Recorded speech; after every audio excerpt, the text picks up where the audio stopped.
Husband, I came across a magical lamp today. You know, like the one with a genie inside. Wife, oh, really? That sounds amazing. What did you wish for, dear? Husband, well, I made a wish to the genie to multiply your brain power by 10. Wife, oh, that's so sweet of you, always thinking about me. Did it work? Did the genie grant your wish? Husband, the genie just burst out laughing and told me that multiplication doesn't really work with zero. A wife calls her husband at his office, bursting with huge exciting news. She just hit the big jackpot playing the lottery. Overwhelmed with excitement, she can barely contain herself as she dials his number, waiting impatiently for him to pick up the phone. Finally, he answers and she practically shouts into the phone, telling him he needs to start packing his bags right away. Husband, honey, this is the most fantastic news. His voice brimming with pure joy and excitement. This is a dream come true. Do you have any idea where we should go? The wife coolly responds, her voice calm and unemotional. Honestly, I have no particular preference. Just make sure you're not here when I return home. Jim is on the lookout for a job and doesn't mind embellishing some skills to secure one. He believes that once he secures the job, his actual performance will overshadow any concerns about his fabricated abilities. He lands an interview at the Encyclopedia of American History, and things go smoothly, leading him to meet the sales manager. The manager inquires, "Have you sold books before?" Jim confidently responds, "Yep, a lot." And when asked if he knows a lot about American history from studying at the University of Michigan, he affirms, "That's right. I know lots about history." The manager is pleased and proceeds to hand Jim a form to fill out before starting work. Feeling optimistic, Jim starts to whistle and takes a glance around the room, noticing pictures of Washington and Lincoln on the walls. Pointing at the pictures, he remarks to the manager, "Fine-looking men, your partners." A bartender is going about his usual business behind the bar when suddenly the door swings open and in rush 4 excited blondes. They approach the bar, order 5 bottles of bubbly and 10 glasses, carry their order and settle at a large table. Popping the corks, filling the glasses, they begin raising toasts and chanting with joy, 51 days, 51 days, 51 days. Not long after, 3 more blondes join, pick up their drinks, and the chanting intensifies. 51 days, 51 days, 51 days. Then 2 more blondes enter, and soon all are in unison, celebrating and chanting, 51 days, 51 days, 51 days. Finally, the 10th blonde enters, carrying a picture under her arm. She goes to the table, places the picture in the center, and the table erupts in celebration. They start dancing around the table, exchanging high fives, all while continuously chanting, 51 days, 51 days, 51 days. Unable to contain his curiosity any longer, the bartender approaches the table. There, in the center, is a beautifully framed child's puzzle of the Cookie Monster. When the wild celebration calms a bit, the bartender asks one of the blondes the reason for all the chanting and celebrating. The blonde who brought the picture explains, "People often think blondes are not smart and they laugh at us. So we wanted to prove them wrong. 10 of us gathered, bought that puzzle, and assembled it.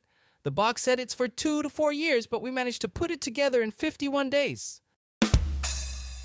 A man was thrilled about his new voice-automated robot car, which had been flawlessly executing commands and making him the talk of the town.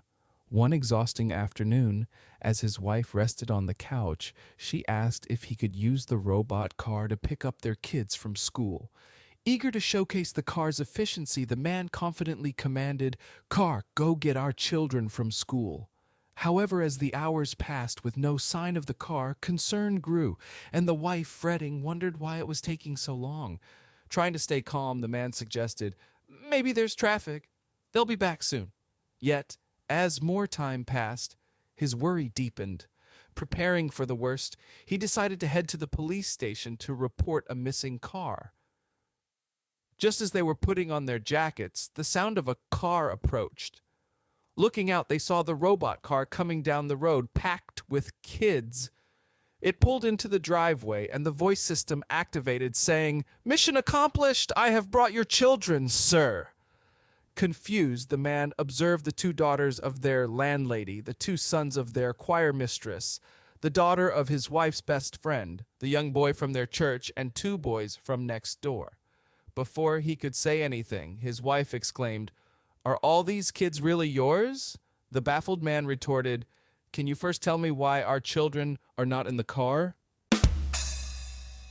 A captured wild rabbit is brought to a medical laboratory for experiments, where it befriends a rabbit born and raised in the lab.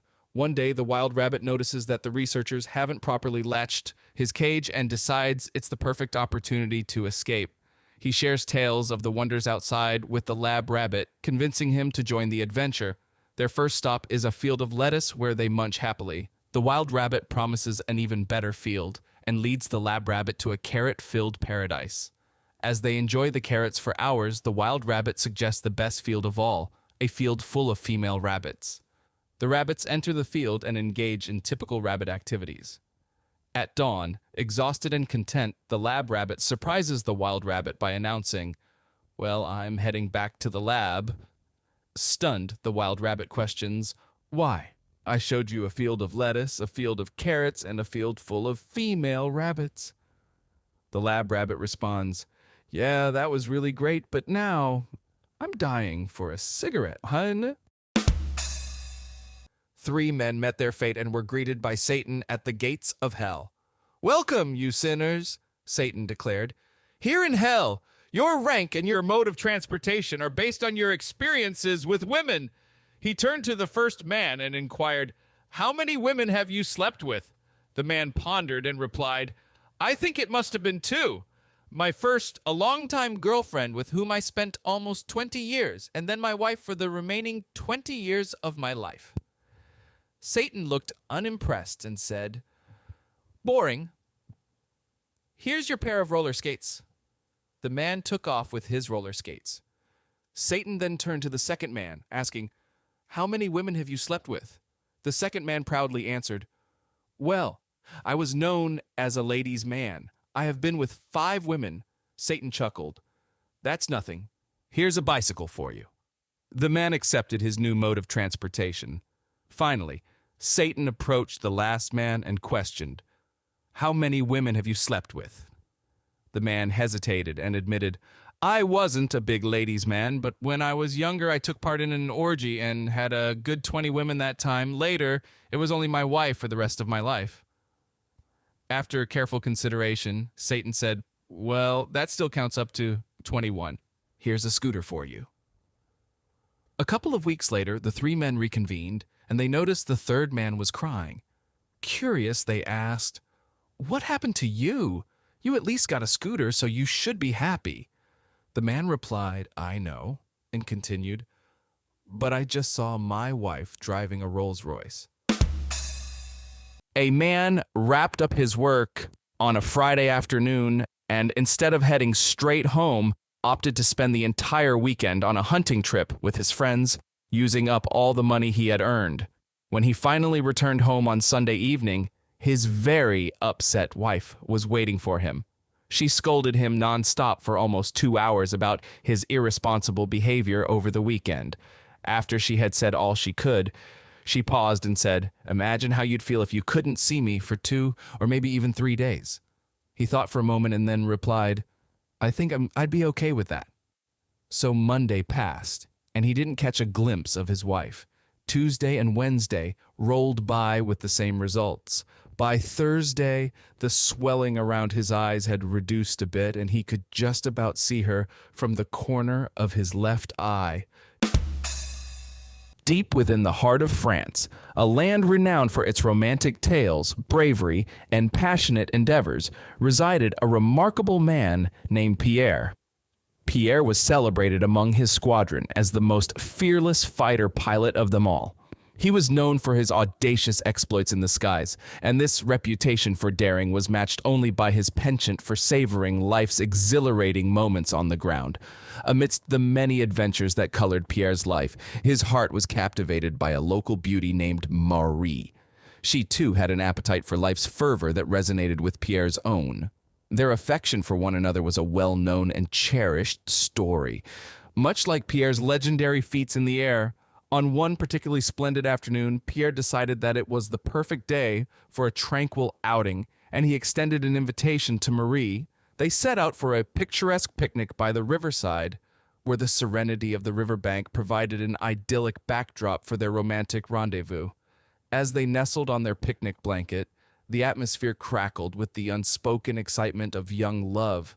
Feeling the enchantment of the moment, Marie gazed into Pierre's eyes and, with a gentle plea, whispered, "Pierre, kiss me."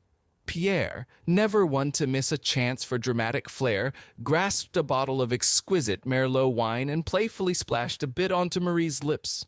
Perplexed by this unexpected gesture, Marie inquired about his intentions. With pride and theatrical flair, Pierre declared, "I am Pierre, the fighter pilot. When I have red meat, I have red wine." Understanding his spirited nature, Marie burst into laughter, and they shared a tender kiss. As their embrace deepened and the world around them faded into insignificance, Marie, breathless and lost in the moment, found herself yearning for more. She softly whispered, "Pierre, kiss me lower."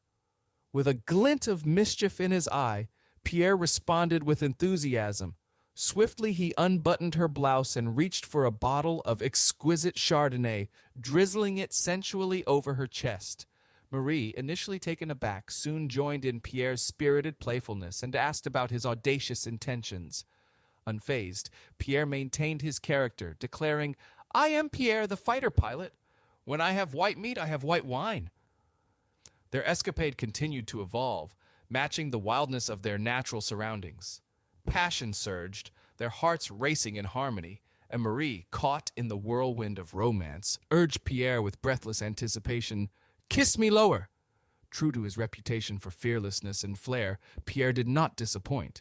He swiftly removed her remaining garments, grabbed a bottle of the finest cognac, and generously poured it onto her lap. With the precision of a skilled pilot, he ignited a match and set the cognac ablaze in an instant. Marie, taken by surprise, leaped into the river to extinguish the flames. Emerging from the water, she shouted in a mixture of frustration and bewilderment, "Pierre, what on earth do you think you're doing?" Standing firmly at the water's edge, Pierre replied with unwavering confidence, "I am Pierre, the fighter pilot. If I go down in flames." And there you have it, a story of hope, unconventional charm, and a clever punchline that reminds us that love can come from unexpected places.